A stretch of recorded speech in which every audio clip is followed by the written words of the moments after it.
UPSC का ना एक बहुत बढ़िया क्वेश्चन पूछने का एक बहुत अच्छा तरीका हो गया है। वो दो टाइप ऑफ क्वेश्चन को एक ही में मिला दे फ्रॉम अनदर मदर।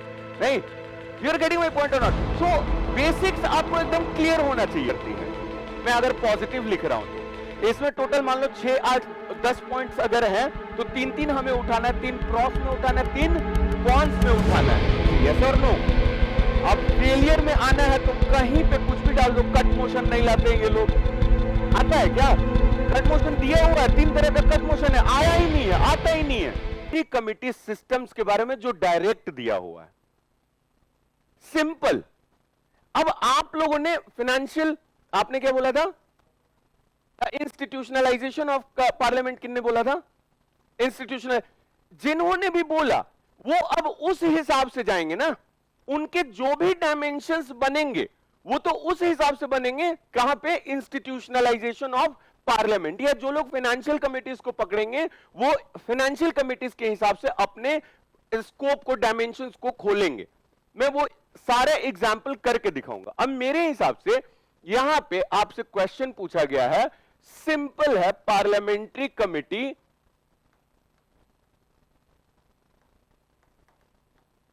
सिस्टम। जिसके भी आंसर को मैंने इधर उधर किया है, आप लोग एकदम निराश नहीं होंगे, आप लोग इसको देखेंगे, समझने का कोशिश करेंगे, राइट? इसमें मैं लिखूंगा इंट्रोडक्शन में। अभी कंटेंट कोई नहीं, मुझे नहीं चाहिए कंटेंट, ना मुझे देना है ना आप लोग बताओगे, मैं सेकंड लेग में आऊंगा। इंट्रोडक्शन आपने लिखा। अब पार्लियामेंट्री कमिटी सिस्टम के बारे में, about parliamentary systems, committee systems, about parliamentary committee system. Intro में भी आप यही लिख सकते हो, कमिटी सिस्टम। जैसे 2 पार्ट में क्वेश्चन है, इंट्रो में आप क्या कर सकते हो? ये यूपीएससी का ना एक बहुत बढ़िया क्वेश्चन पूछने का एक बहुत अच्छा तरीका हो गया है। वो 2 टाइप ऑफ क्वेश्चन को एक ही में मिला देते हैं। तो इंट्रोडक्शन भी देने का ना बेस्टेस्ट वे यही है कि आप भी दोनों को मिला करके और आंसर कर दो। पार्लियामेंट्री कमिटी सिस्टम जब आप आंसर कर रहे हो तो उसमें फाइनेंशियल कमिटी को भी डाल दो और उसमें इंस्टीट्यूशनलाइजेशन ऑफ पार्लियामेंट को भी डाल दो। कोई दिक्कत है क्या? समझ रहे हो कि नहीं समझ रहे हो? अब आप इसके स्ट्रक्चर को बताओ। स्ट्रक्चर आप लोगों को पता है पार्लियामेंट्री कमिटी सिस्टम का? क्योंकि ये एक्सप्लिसिट पार्ट है, एकदम ये तो मेंशन करना ही करना है, because this is very explicitly asked a structure of parliamentary committee systems. Now if you are preparing for mains, या अगर आप थोड़े से भी सीरियस हो तो सबको पता होगा पार्लियामेंट्री कमिटी सिस्टम्स का स्ट्रक्चरिंग। से यस और नो? क्लियर है? अब उस पार्लियामेंट्री कमिटी में फाइनेंशियल कमिटीज भी आते हैं। कौन कौन से हैं? कौन कौन से? एस्टिमेट्स कमिटी और कोपू, राइट? यही ना? ये 3 फाइनेंशियल कमिटीज हैं। हमने ये तीनों चीजें हमने देख ली। अब हम लोगों को बताना है कि ये 3 फाइनेंशियल कमिटीज किस तरीके से इंस्टीट्यूशनलाइजेशन ऑफ पार्लियामेंट में हेल्प करता है। तो अब हाउ फार पूछा है, हाउ फार या कुछ भी इस तरह का स्टेट द उसको क्या कहते हैं, व्हाट डू यू थिंक, या जो भी है इस तरह का अगर सवाल आता है वो 2 पार्ट्स में सीधा सीधा बढ़ जाएगा।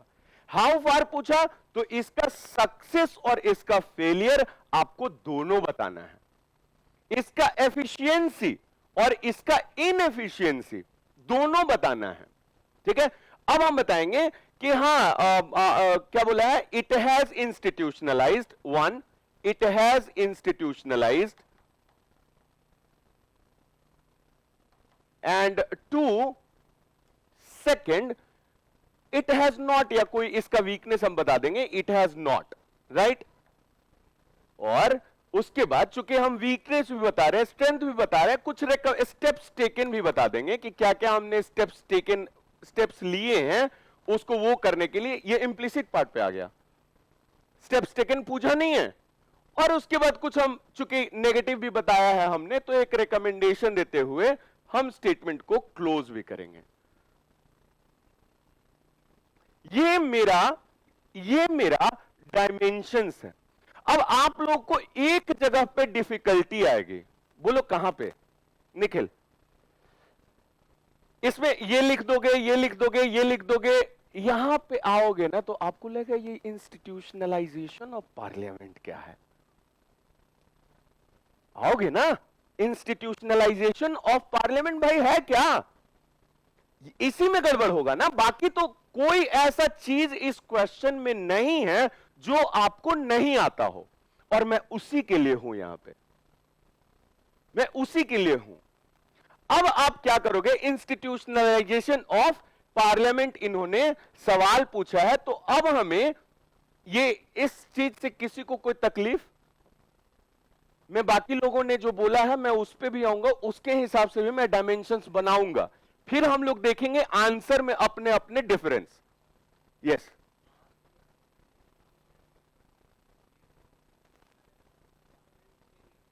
हाँ, नहीं, फाइनेंशियल कमिटी के वीकनेसेस की वजह से लिखेंगे कि फाइनेंशियल कमिटी में क्यों नहीं वो लोग काम कर पा रहे अच्छे से, व्हाई आर दे नॉट, ये वाला लिखेंगे। तो उसके लिए कुछ ना कुछ स्टेप्स लिया गया होगा, है ना, कि पैक का जो चेयरमैन होगा वो अपोजिशन पार्टी से होगा, राइट, क्योंकि वो कैग का रिपोर्ट को एनालाइज करता है, and so on, CAG weak हो गया, कुछ भी होगा इस तरह का रिकमेंडेशन आप लोग को मिल जाएगा, क्योंकि आप लोग मेंस का प्रिपरेशन कर रहे हैं।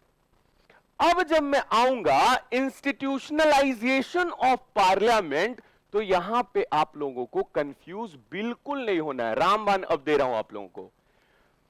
पार्लियामेंट के जो पावर्स एंड फंक्शंस है वो बताओ क्या है। फाइनेंशियल कमिटी का मेन काम क्या है? स्क्रूटिनाइजिंग, किसको? वो तो एक पैक का हुआ, बाकी पब्लिक एक्सचेकर किसके पास होता है? गवर्नमेंट के पास, मतलब एग्जीक्यूटिव के पास। Parliament is a legislature, scrutinise किसको कहता है, करता है? एग्जीक्यूटिव्स को।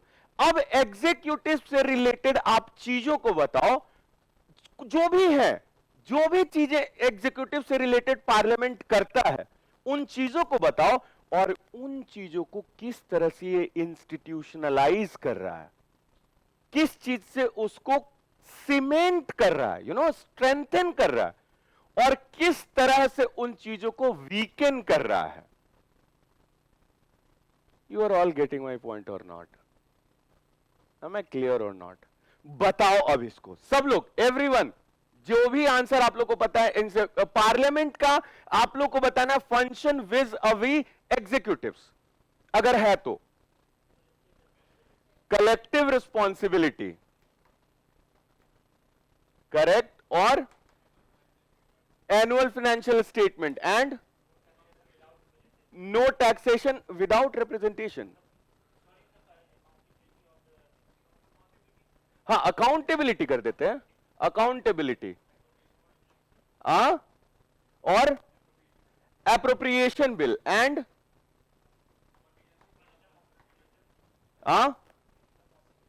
विजडम कर सकते हैं, लेकिन वो बहुत ज्यादा अलग हो जाएगा, और सीएफआई और कॉन्टिजेंसी फंड, वो तीनों फंड एक बार कर दो, और question hour, cut motions, adjournment motions, ये सारी चीजें भी तो आएंगी। Cut motions, adjournment motion, NCM, no confidence motion, and so on. सारा एग्जीक्यूटिव से रिलेटेड जितनी सारी चीजें हैं सब यहां पे डाल दो। वो पार्लियामेंट और एग्जीक्यूटिव में एक रिलेशन एस्टैब्लिश कर दिया, किया कि नहीं किया? कर सकते हो, डाल सकते हो, कोई इश्यू नहीं है ना? ये हुआ कि नहीं हुआ?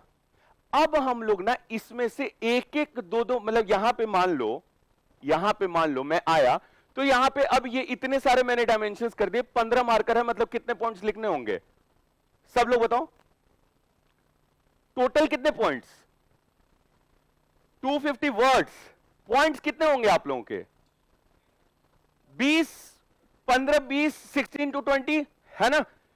एक पॉइंट मेरे यहां पे बना नहीं बना? 2 पॉइंट यहां पे, एक 2 पॉइंट और हो गया, यहां स्ट्रक्चर में आएंगे तो मेरा 3-4 पॉइंट और बन जाएगा, 3-4, या 1-2 और कर सकते हो, 5।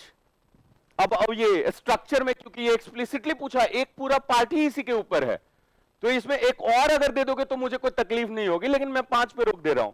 इट हैज इंस्टीट्यूशनलाइज, तो 6 पॉइंट, 7 और 8 यहां पे कर दोगे, 3 पॉइंट यहां पे डाल सकते हो, 9, 10, 11 डाल सकते हो। स्टेप्स टेकन में 1 या 2 भी डाल दोगे तो चलेगा, लेकिन 3 डाल दो।